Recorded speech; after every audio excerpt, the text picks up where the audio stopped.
Hey out there, all my Digi peeps. Hope everyone's having a great day.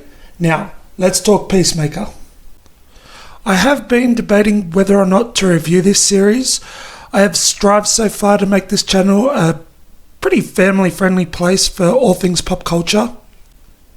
Given that I am 2 episodes in now, and there have been sex scenes in both episodes, drug use, and even Nazis, honestly, I was just going to finish it off and possibly just give my overall thoughts on the series as a whole.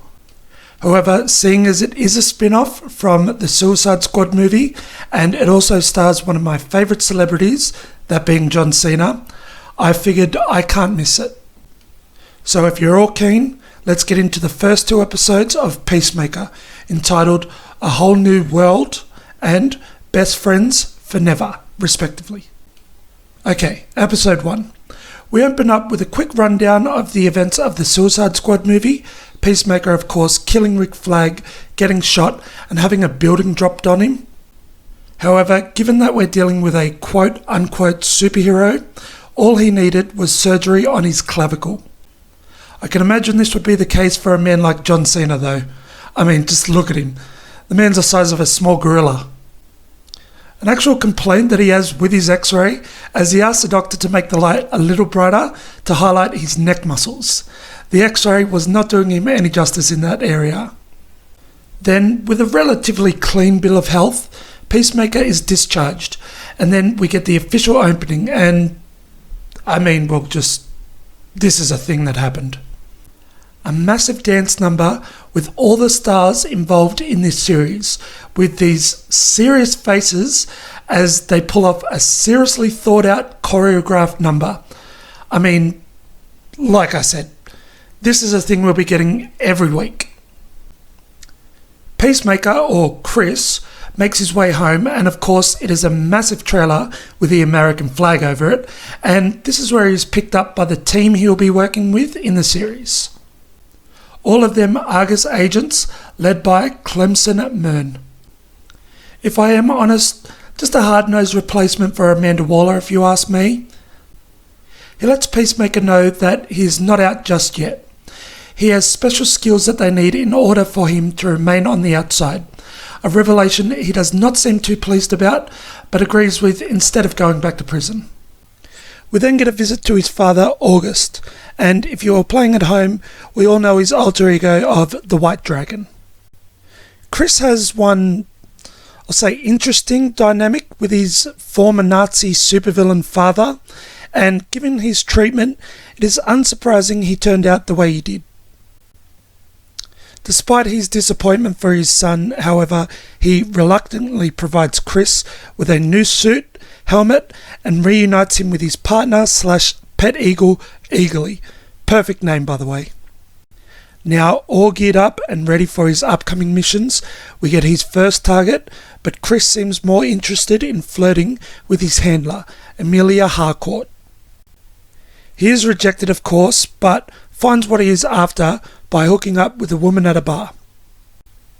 Also, the scene of him dancing to the best hits of the 80s, something I think I watched more than once. It is here though, in his distracted state, that Chris fails to notice a woman grab a knife to use to attack him. The woman, who turns out to be a metahuman, tries to kill Chris, and almost succeeds, if not for his helmet, which he manages to get on and activate a sonic boom, and that is the end of episode 1. Episode 2 starts right where we left off. That is, of course, Chris having killed his attacker and his current predicament of needing to get free from the police. Which then leads us to probably one of the most confusing and hilarious kidnappings I think I have ever seen. Calling in help from his handler, Chris manages to escape the police as his team works some magic to get him off the police's radar. Who do they finger instead, you ask? Only his dad Augie, who ends up arrested in place of his son. After all this, Peacemaker heads home and he breaks down into tears. Yes, you heard me correctly. The hardened killer and Suicide Squad member starts crying over the fact that his new team hates him and over his past actions, that being him killing Rick Flag.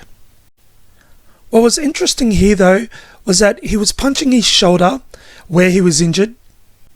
Now, you might call this some macho, hardened up way of him being hard on himself, but I feel he was using that pain to remind him of his failings.